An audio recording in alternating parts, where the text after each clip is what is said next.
La plus grande tristesse de la vie de Jean-Jacques Goldman, l'un des plus grands musiciens et chanteurs français, fut probablement la perte de son père, Alter Moïse Goldman, en 1988. Né le 11 octobre 1951 dans le 19e arrondissement de Paris, dans une famille d'origine juive polonaise, Jean-Jacques grandit avec l'amour de la musique et de profondes valeurs humaines transmises par ses parents, tous deux résistants antifascistes pendant la Seconde Guerre mondiale. Survivant de l'Holocauste et détenu dans un camp de concentration, Alter était non seulement une figure paternelle, mais aussi un modèle de courage et de persévérance. Sa mort, due à une maladie, laissa un vide incommensurable en Jean-Jacques, qui attribuait à son père des chansons humanistes inspirantes comme « Comme toi », un hommage aux victimes juives de la guerre. Dans de rares interviews, Jean-Jacques a révélé qu'il pensait souvent à son père lorsqu'il composait, et que sa perte l'avait amené à se confronter à de profondes questions sur le sens de la vie et sur son héritage familial. Une autre source de tristesse a peut-être été sa décision de se retirer des projecteurs en 2004, au sommet de sa carrière. Bien que ce soit un choix personnel de se concentrer sur sa famille et ses compositions en coulisses, Jean-Jacques a peut-être ressenti de la douleur en quittant le public qu'il avait aimé grâce à des tubes comme Je te donne et Là-bas.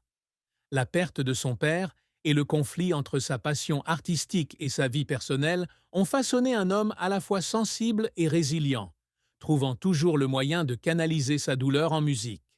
La carrière de Jean-Jacques Goldman a été un parcours inspirant, jalonné de succès retentissants et de défis qui l'ont poussé à persévérer. Débutant dans les années 1970 avec le groupe Taifong, il s'est fait connaître avec la chanson Sister Jane, mais le groupe s'est rapidement dissous en raison de divergences stylistiques.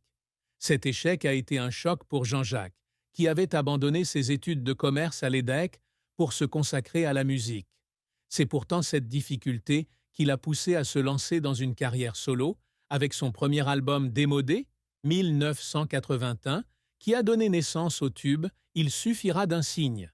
Sa carrière a alors décollé avec une série d'albums tels que Minoritaire, 1982, Positif, 1984 et Entre gris clair et gris foncé, 1987, vendu à des millions d'exemplaires et dominant les charts français. Des chansons comme Quand la musique est bonne et Envole-moi ont non seulement été des succès commerciaux, mais ont également touché le public par leurs paroles émouvantes et leurs mélodies entraînantes.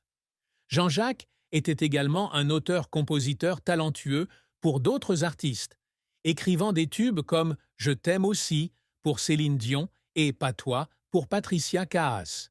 Il a également été à l'origine du succès de la comédie musicale Les Rois du Monde dans Roméo et Juliette, 2001, une production scénique adorée du public français.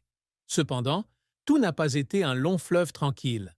La pression constante de composer sous la pression du public et de l'industrie musicale l'a parfois épuisé. Dans une interview, il a avoué avoir pleuré certains soirs, faute de trouver la mélodie juste ou lorsque les paroles n'exprimaient pas ses sentiments. De plus, être critiqué pour son côté trop commercial par certains critiques l'a blessé, lui qui a toujours souhaité que sa musique soit authentique.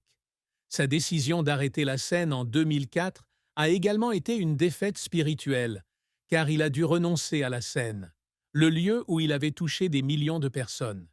Ses larmes et ses efforts constants ont façonné une carrière non seulement réussie, mais aussi significative, faisant de Jean-Jacques une icône de la pop française. La réussite de Jean-Jacques Goldman ne réside pas seulement dans son succès commercial, mais aussi dans sa capacité à créer une musique profondément significative et touchante. L'un de ses plus grands objectifs est d'écrire des chansons qui reflètent l'expérience humaine universelle, de l'amour à la perte, en passant par l'espoir. La chanson Comme toi, inspirée par l'histoire familiale de l'Holocauste, témoigne de cet effort, devenant un hymne à la compassion et à la mémoire. Il aspirait également à construire un héritage musical intemporel, comme en témoigne son travail auprès de générations d'artistes, de Johnny Hallyday à Zaz. Un autre objectif qu'il a toujours poursuivi est l'équilibre entre carrière et famille. Père de 6 enfants, Caroline et Michael, issus de son premier mariage avec Catherine, et Maya, Kimi, Nina et Rose, nés de son mariage avec Nathalie, Jean-Jacques s'est efforcé d'être un père dévoué, même lorsque sa célébrité l'a obligé à sacrifier son temps libre. Son retrait de la scène en 2004 s'inscrit dans cette volonté, souhaitant consacrer plus de temps à ses enfants, notamment aux plus jeunes. De plus, il a toujours cherché